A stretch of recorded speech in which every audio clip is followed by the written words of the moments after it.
রইল প্রেমের নিমন্ত্রণ পর্ব ১৩ লিখেছেন ইয়স্টা রিমো। সায়রের ফোনের ছবির ঘটনাটি নিয়ে চারপাশে আবারও হাসাহাসি শুরু হয়ে গেলেও বেলার ভেতরে তখনও যেন এক অদ্ভুত কাঁপুনি রয়ে গেছে। বাইরে থেকে সেটা বোঝার উপায় নেই। সে ঠোঁটের কোণে হালকা হাসি ধরে রেখেছে। বিহানের কথার জবাবে মাঝে মধ্যে দুই একটা কথা বলছেও, কিন্তু তার চোখের সামনে যেন একটু আগের সেই এক ঝলক দৃশ্যটা বারবার ভেসে উঠছে। সায়রের ফোনের স্ক্রিনে ভেসে ওঠা নিজের সেই ছবিটা খুব অল্প সময়ের জন্য দেখেছিল সে। আর সায়র এত দ্রুত সেটা সরিয়ে ফেলল, ভালো করে দেখতে পারল না। বেলা মনে মনে ভাবল, না, এভাবে বসে থাকলে চলবে না। এখন যদি সে চুপচাপ হয়ে যায় তাহলে ইরা হয়তো টের পেয়ে যাবে ওর কিছু একটা হয়েছে। বিহান তো আরও বেশি খোঁচা দেবে এইসব জানতে পারলে। আর সবচেয়ে বড় কথা, সে নিজেই নিজের ভেতরের এই অদ্ভুত অস্থিরতাকে সহ্য করতে পারছে না। তাই পরের মুহূর্তেই সে নিজেকে প্রায় জোর করেই হাসি খুশি রাখার চেষ্টা করলো। বিহান তখনও নিজের ছবিটা নিয়ে নাটক করে যাচ্ছে। আমি সত্যি বলছি, আজকে আমার সম্মান বলে কিছু আর অবশিষ্ট নেই। তোরা সবাই মিলে আমার ক্যারিয়ার শেষ করে দিতে উঠে পড়ে লেগেছিস। ইরা সঙ্গে সঙ্গে বলল, কিসের ক্যারিয়ার? ছাদের উপর লাফিয়ে লাফিয়ে পতাকা উড়ানোর ক্যারিয়ার? রূপসা হেসে বলল, না, আর্জেন্টিনার অফিসিয়াল চিৎকারবাজ সমর্থক হিসেবে বিহান বোধহয় উজ্জ্বল ভবিষ্যৎ গড়তে চেয়েছিল। বিহান আহত মুখে বুক চেপে ধরে বলল, তোরা কেউই শিল্পীর মানুষের মূল্য বুঝিস না। বেলা এবার ইচ্ছে করে একটু বাড়িয়ে হেসে উঠল। শিল্পী তুমি? কোন দিক দিয়ে? বিহান ভ্রু নাচিয়ে বলল, আমি আবেগের শিল্পী। ম্যাচ চলাকালীন আমার এক্সপ্রেশন, আমার চিৎকার, আমার লাভ সব কিছুই একটা আর্ট। ইরা হাততালি দিয়ে বলল, হ্যাঁ একদম। বিশেষ করে আপনার ওই ছবিটার এক্সপ্রেশনটা তো আধুনিক শিল্পের পর্যায়ে পড়ে। আবারও চারপাশে হাসির রোল উঠল। বিহান নকল রাগ দেখিয়ে মুখ ভার করে বসে রইল। বেলাও হেসে উঠল, আর এবার সেই হাসিটা আগের চেয়ে অনেক বেশি স্বাভাবিক দেখালো। নিজের ভেতরের ঝড়টাকে চেপে রেখে সে কথায় কথায় যোগ দিতে লাগলো। ইরার সঙ্গে তাল মিলিয়ে বিহানকে আরও ভেঙালো। এখন তাকে দেখলে মনে হবে একটু আগের ফোনের বিষয়টা সত্যি তার কাছে কোনো গুরুত্বই ঘটনা না। কিন্তু ছাদের একপাশ বসে থাকা সায়র খুব স্পষ্ট দেখছিল, বেলা যতটা জোরে হাসছে ততটা প্রাণখোলা ভঙ্গিতে কথা বলছে। তার ভেতরে ততটা স্বস্তি নেই। বাইরে থেকে দেখলে মনে হবে সে পুরোপুরি আগের মতো হয়ে গেছে, কিন্তু সায়রের চোখ এড়ালো না। বেলা মাঝে মধ্যে অকারণে ওড়নার কোনা মুচড়ে ধরছে, কোনো কথার মাঝখানে হঠাৎ 2 সেকেন্ড থেমে যাচ্ছে, কিংবা সবার সঙ্গে কথা বলতে হঠাৎ অন্যমনস্ক হয়ে পড়ছে, যেন সে ইচ্ছে করে নিজেকে ব্যস্ত রাখছে যাতে মাথায় আর কিছু না আসে। ফোনের স্ক্রিনে বেলার ছবি ধরা পড়ে যাওয়ার সেই 1 সেকেন্ডের ঝুঁকি সায়রের মাথা থেকে এখনও নামেনি। কিন্তু তার চেয়েও বেশি অদ্ভুত লাগছে বেলাকে। বেলা কি কিছু দেখেছে? ওর চেহারাটা অনেক দেখে সন্দেহ লাগছে সায়রের। যদি দেখে থাকে তাহলে ও কি ভাবছে? বেলা কি ভাবছে? সায়র ইচ্ছে করে ছবিটা তুলেছিল অন্য কোনো কারণ থেকে, নাকি স্রেফ ঘটনাচক্রে ধরা পড়া একটা ছবি মনে করছে? এই ঘটনাগুলোর একটারও উত্তর সে জানে না। আর জানে না বলেই বোধহয় তার চোখ বারবার অজান্তে গিয়ে থামছে বেলার উপর। অথচ সে নিজেকে বোঝাতে চাইল যে এসব নিয়ে ভাবার কিছু নেই। বেলা কি ভাবলো না ভাবলো তাতে তার কি, কিন্তু বারবার চোখ গিয়ে আটকে থাকলো বেলার দিকেই। ওদিকে খেলা আর গল্পের মিশেলে ছাদের আড্ডা আবার জমে উঠল। বিহান হাল ছাড়ার পাত্র নয়। সে ঘোষণা করল, না, এইভাবে শুধু আমার ইজ্জত নিয়ে খেললে হবে না। এবার সবাইকে কিছু না কিছু করতে হবে, না হলে ছাদ ছাড়ার অনুমতি নাই। ইরা ভ্রু কুঁচকে বলল, আপনি কি ছাদের মালিক নাকি? অবশ্যই, আজকের রাতের জন্য আমি ছাদের সুঘোষিত শাসক। তো হলে আমরা বিদ্রোহী প্রজা। বিদ্রোহী প্রজাদের জন্য শাস্তি আরও কড়া। বেলা হেসে বলল, তোমার সব শাস্তি শুনলেই আমার ছোটবেলার ট্রমা মনে পড়ে। বিহান নাটকীয় গলায় বলল, ট্রমা না, এগুলো চরিত্র গঠনের অংশ ছিল। রূপসা মৃদু হেসে বলল, তোমার চরিত্র গঠনের পদ্ধতি শুনে ভয় লাগছে। ভয় পাওয়ার কিছু নেই, আমি খুব সভ্য মানুষ। ইরা সঙ্গে সঙ্গে বেলার দিকে চেয়ে নাটকীয় ভঙ্গিতে বলল, কেউ যদি নিজে থেকে বলে সে খুব সভ্য, ধরে নিবে সে মোটেও সভ্য না। বেলা এবার সত্যি সত্যি হেসে ফেলল। হাসতে হাসতে ইরার কাঁধে হালকা ধাক্কা দিল। বেলা যখন ইরার সঙ্গে হেসে উঠল তখন তাকে এত সুন্দর, এত প্রাণবন্ত লাগছিল যে সায়র সেটার দিকে নিজের ভেতরে হঠাৎ করে তীব্র নরম অনুভূতি টের পেল। একসময় বিহান কি একটা ব্যাপার নিয়ে সায়র আর রূপসাকে নিয়ে ছাদের একপাশে চলে গেল। ওরা তিনজন কী সব বিষয়ে যেন কথা বলতে লাগলো। ইরা তখন হঠাৎ বেলার হাত ধরে বলল, চলো, আর বসে থাকলে হবে না, একটা গান ছাড়া। বেলা ভ্রু উঁচু করে বলে, এখন? হ্যাঁ, এখনই। এত বড় জয়ের রাত, আর আমরা নাচবো না? বেলারও যেন হঠাৎ করে ইচ্ছে হলো সব কিছু কিছুক্ষণের জন্য ভুলে যেতে। মাথার ভেতরের জটিলতা, বুকের ভেতরের ধুকপুকও নেই, সব কিছু সরিয়ে রেখে শুধু এই রাতটাকে উপভোগ করতে। সে আর বেশি ভাবল না। নিজের ফোনটা বের করে তাড়াতাড়ি একটা সুন্দর গান ছেড়ে দিল। ছাদের নীল সাদা আলোয় মুহূর্তেই পরিবেশটা বদলে গেল। ইরা হাত তুলে ঘুরে উঠল প্রথমে, তারপর বেলাকেও টেনে নিল সঙ্গে। বেলা এক সেকেন্ড ইতস্তত করলেও পর মুহূর্তেই হেসে ফেলল। তারপর সত্যি নিজের দুহাত ছড়িয়ে চুল এলোমেলো হয়ে মুখ ভরা হাসি নিয়ে সে ইরার সঙ্গে তাল মিলিয়ে নাচতে শুরু করলো।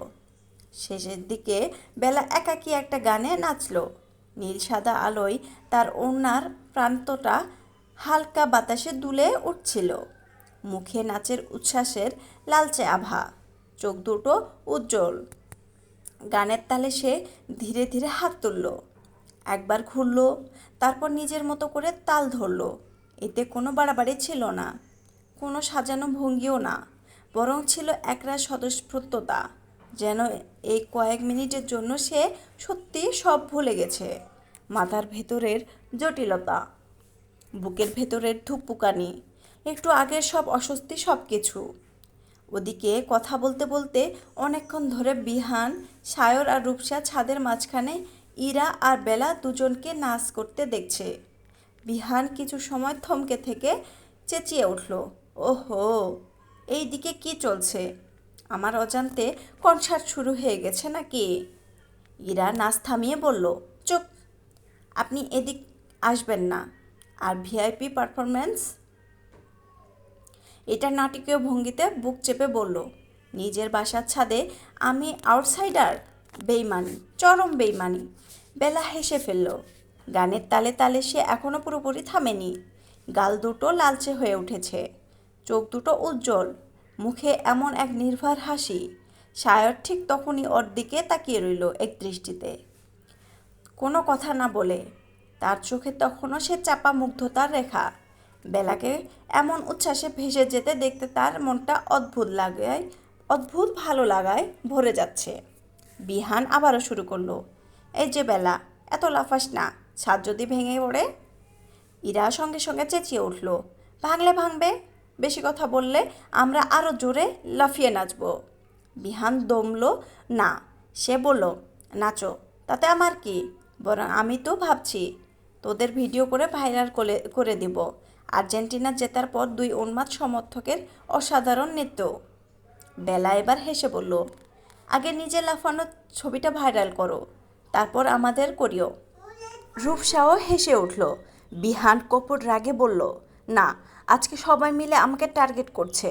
আমি এই বাড়িতে আর নিরাপদ না। এসব খুনসুটি, চেঁচামেচি, হাসাহাসির মধ্যেই আরও কিছুক্ষণ কাটল। তারপর নিচ থেকে ডাক এলো।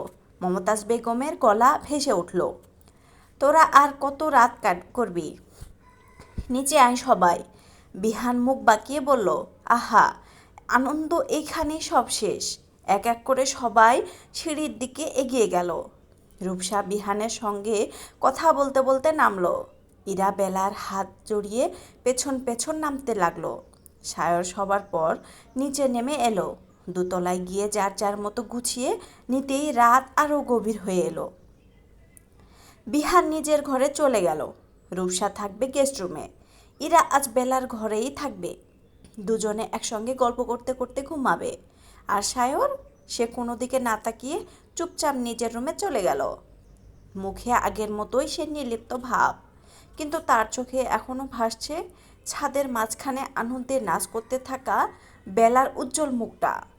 বেলার ঘরটায় এখনও আলো জ্বলছে। বিছানার উপর ইরা ইতিমধ্যেই নিজের দখল বসিয়ে দিল। এক লাফে উঠে বসল। তারপর বালিশটা জড়িয়ে ধরে বলল, আহ কি শান্তি! আজকে আমি এই বিছানার অর্ধেকেরও বেশি জায়গা দখল করব। বেলা আলমারি খুলতে খুলতে বলল, স্বপ্ন দেখিস না, তোকে এক কোণায় ফেলে রাখবো। এই যে অতিথির সঙ্গে এমন ব্যবহার, তুই আবার অতিথি কবে থেকে? আমি সব সময় ভিআইপি। বেলা হালকা হেসে নিজের কাপড় বের করলো। ঠিক আছে ভিআইপি ম্যাডাম, আগে ফ্রেশ হয়ে আয়। ইয়েরা ওয়াশরুমে ঢুকে গেল। বেলা তখন ড্রেসিং টেবিলের সামনে দাঁড়িয়ে চুলের ক্লিপ খুলল। সারাদিনের লাফালাফি, ছাদের হাওয়ায় এলোমেলো হয়ে যাওয়া চুল, কপালে লেগে থাকা হালকা ঘাম, সব মিলিয়ে নিজেকে কেমন ক্লান্ত লাগছিল। আর চুলের তো বেহাল দশা হয়েছে। তবু আজকের রাতের ভেতরে একটা অদ্ভুত উষ্ণতাও ছিল, যা তার মন ভালো করে দেওয়ার মতো। ইরা বের হয়ে আসতেই তারপর সে মুখে পানি ছিটিয়ে নিতে গেল। নিজেরও ফ্রেশ হয়ে এলো। বেলা ওয়াশরুম বেরিয়ে বিছানায় গিয়ে ধপ করে পড়ল। ইরা চুলে বেনি করতে করতে দীর্ঘশ্বাস ফেলল। উফ, যদি এখন কেউ আমার হাতে কফি ধরিয়ে দিত।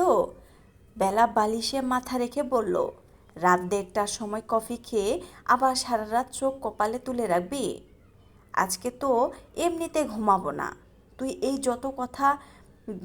যতবার বলিস ততবারই আমি নিশ্চিত তুই আগে ঘুমাবি।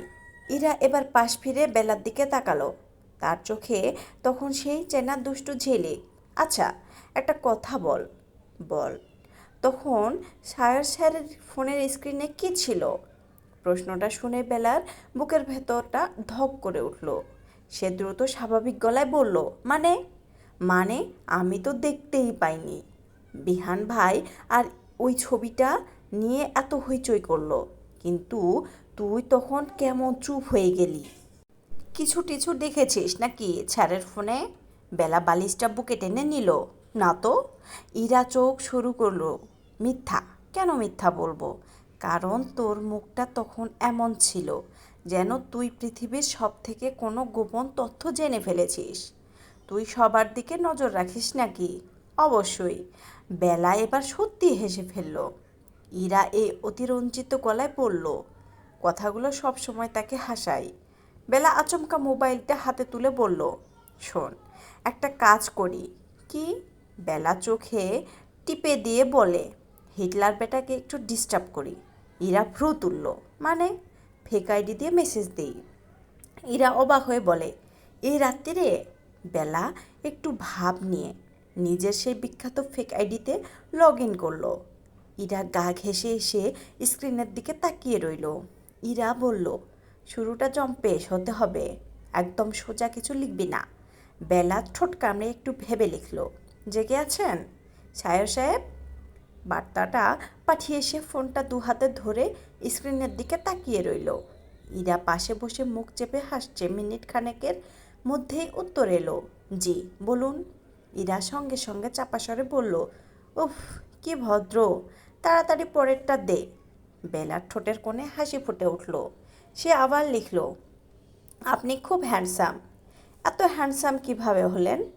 বার্তাটা পড়ে ইরা এমনভাবে হেসে উঠল যে বেলা তাড়াতাড়ি তার মুখ চেপে ধরল। চুপ, কেউ শুনে ফেলবে। ইরা বালিশে মুখ গুজে হাসতে হাসতে বলল, না, এটা একদম ঠিক হয়েছে। এখন দেখি তোর হিটলার ভাই কি বলে। ওপাশ থেকে উত্তর আসতে একটু সময় নিল, তারপর ভেসে উঠল, কারণ আমি ছোটবেলা থেকেই হ্যান্ডসাম। আর আপনি এসব জানতে এত রাতে আমাকে ডিস্টার্ব করেছেন? বেলা মুখ বাঁকিয়ে বলল, দেখছিস ভাবটা দেখ, একটু সুনাম করেছি তাই ভাব ভেড়ে গেছে। ইরা বলল, ভাব থাক, তুই থামবি না, এবার একটু অন্য কিছু লেখ। বেলা আঙুল চালিয়ে রোমান্টিক ভাইবে লিখল, আমি আপনার ভিকটিম হতে চাই শায়ের সাহেব। বার্তাটা যেতেই ইরা বিছানায় ধপাস করে পড়ে গেল। হাসতে হাসতে বলল, বেলা, তুই একদিন আমাকে হাসাতে হাসাতে শেষ করে দিবি। বেলা নিজেও হাসি চেপে রাখতে পারল না। বুকের ভেতরটা কেমন ধুকপুক করছে। কিন্তু সেই ধুকপোকানির মধ্যেই সে স্ক্রিনের দিকে তাকিয়ে রইল। একটু পর উত্তর এলো, ভিকটিম হওয়ার শখ জাগলো কেন এত রাতে? ইরা বলল, অসহ্য কি মানুষ রে বাবা, না এইবার আর জ্বালা। বেলা ভুরু তুলে বলল, অবশ্যই জ্বালাবো। সে আবার লিখল, আপনার বাচ্চা কিন্তু খুব শীঘ্রই পৃথিবীতে এসে পড়বে। এইবার উত্তর আসতে একটু দেরি হলো। বেলা আর ইরা দুইজনে স্ক্রিন দিকে তাকিয়ে রইল। তারপর শায়েরের উত্তর ভেসে উঠল, পৃথিবীতে আসলে ব্যাগপত্র গুছিয়ে মঙ্গল গ্রহে পাঠিয়ে দিয়েন, সাথে পারলে আপনিও চলে যাবেন। বেলা আর ইরা অবাক হয়ে তাকিয়ে রইল দুজন দুজনের দিকে। তারপর হো হো করে হেসে উঠল। বেলা আরও কিছু লিখল, কিন্তু শায়রের আইডি থেকে আর রিপ্লাই এলো না। হয়তো লোকটা রেগে গেছে ওর উল্টোপাল্টা মেসেজ দেখে। সে আর উল্টোপাল্টা কিছু না লিখে শুধু ছোট্ট করে পাঠালো, শুভরাত্রি। শায়র সাহেব। মেসেজটা পাঠিয়ে ফোনটা আস্তে করে বুকের কাছে টেনে নিল বেলা। ঠোঁটের কোণে তখনও খুব ক্ষীণ একটু হাসি লেগে আছে। পাশে ইরা শুয়ে হালকা হেসে কি একটা বলছিল, কিন্তু বেলার মন তখন ধীরে ধীরে অন্য এক শান্ত নীরবতায় ডুবে যাচ্ছে। সে চুপচাপ চোখ বুজে রইল। অদ্ভুতভাবে আজ রাতটাকে অনেক হালকা লাগছে তার। সারাদিনের এত এত সব অস্থিরতা, বুকের ভেতর জমে থাকা শায়েরের প্রতি তার এলোমেলো অবাধ্য অনুভূতিগুলো, সব কিছুর ভেতরেও এই ছোট্ট কথোপকথনটুকু যেন তার মনকে আলতো করে ছুঁয়ে দিল। হোক না সেটা ফেক আইডির আড়াল থেকে, হোক না সব কথায় দুষ্টুমি আর উল্টাপাল্টা ঠাট্টাই ভরা, তবু দিনের শেষে এই মানুষটার সঙ্গে দু চারটা মন খুলে কথা বলতে পারাটুকু বেলার কাছে অদ্ভুত এক স্বস্তি এনে দেয়। কিন্তু ঠিক তখনই আচমকা তার মনে পড়ে গেল শায়রের ফোনের স্ক্রিনে ভেসে ওঠা সেই ছবিটার কথা। বুকের ভেতরটা আবার কেমন ধক করে উঠল। সত্যি কি ওটা তারই ছবি ছিল? স্পষ্টও দেখতে পায়নি, তবু এখন মনে হচ্ছে ওটা বোধহয় সত্যি তারই ছবি ছিল। কিন্তু যদি তারই হয়, তাহলে শায়র ছবিটা তুললো কেন আর লুকিয়েই বা রাখলো কেন? মানুষটা তো তাকে খুব একটা পছন্দই করে না, অন্তত বেলার সব সময় তাই মনে হয়েছে। তাহলে হঠাৎ তার ছবি শায়রের ফোনে থাকবে কেন? প্রশ্নগুলো আবার ধীরে ধীরে মাথার ভেতর কিলবিল করে উঠতেই বেলা ধড়মড় করে উঠে বসল। শেষমেশ সে নিঃশব্দে দীর্ঘশ্বাস ফেলল। না, সুযোগ পেলেই শায়র ভাইকে জিজ্ঞেস করতেই হবে তার ছবিটা কেন তুলেছিল সে।